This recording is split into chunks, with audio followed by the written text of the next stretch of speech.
If you want to separate two miscible liquids from each other, you would use distillation. The apparatus shown here is for simple distillation and is made out of a hot plate, a flask, a distillation head, a water jacket column, a graduated cylinder, a thermometer. And in fractional distillation, the apparatus will be pretty similar to simple distillation, but the only difference is that you would add a distillation column between the distillation flask and the distillation head. Distillation works by separating molecules due to their boiling point, and their boiling point have to be sufficiently different to have a successful distillation.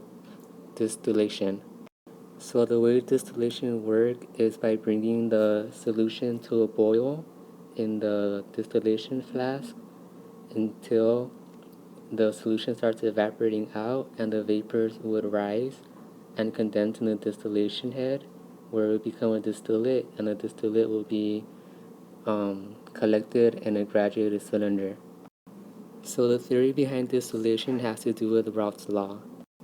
And according to Raoult's law, the total vapor pressure of a solution is made up of all molecules in the solution, but they each contribute differently. The most volatile molecules will contribute the most, while the less volatile molecules will contribute less to the total vapor pressure. So that means when you bring the solution to a boil, the vapor will be made up of mostly the most volatile molecule, which is usually the molecule of interest, and the vapor would condense and distill out and be extracted. In simple distillation, the vapor only condenses once in the distillation head and before it's collected. Whereas in fractional distillation, due to the distillation column, as the vapor rises, it would condense and evaporate multiple times until it reaches the distillation head, and this will cause it to be richer in the most volatile molecule, and the vapor will condense and distill out and be extracted. It would be richer in the most volatile molecule due to the glass beads, as initially when the vapor first evaporates out of the solution, it would still contain trace amounts of the molecules that are not supposed to be extracted. This is due to the fact that, as I said before, the vapor is made up of all the molecules that make up the solution. So as the vapor travels up the glass beads, they would condense on the surface of the beads, and when they condense, they would evaporate again.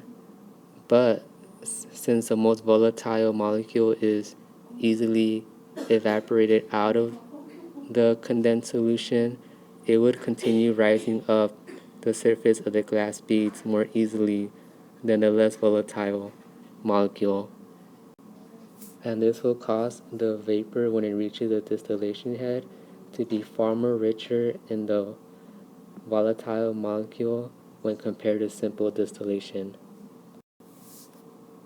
If the molecules can be separated through distillation, or if the molecule of interest resides within a solid, you would use liquid or solid liquid extraction. In liquid extraction, the molecule of interest is extracted from a solution by using its solubility. The apparatus for a liquid extraction will be a separatory funnel. So in a liquid extraction, you would put the liquid that contains the molecule of interest dissolved in it into a separatory funnel. You would then add a second liquid that the molecule is also soluble in. But this liquid also has to be immiscible to the liquid that the molecule is already dissolved in. It also has to be chemically inert to all molecules in the aqueous solution as the extraction is taking place. And for a successful extraction, the added liquid also has to be the liquid that the molecule of interest is more soluble in. So for example, this blue liquid represents the initial liquid that the molecule was dissolved in. This liquid here represents the liquid that was added to extract the molecule. And if you could see, the molecule is more soluble in this liquid. Once the molecule has reached equilibrium with its solubility between the two liquids, you would take out the liquid that you added to extract the molecule with out of the separatory funnel, and you would usually evaporate out the liquid and you would have a successful extraction. A solid liquid extraction is similar to its liquid-liquid counterpart. The only difference is that the molecule of interest resides within the solid.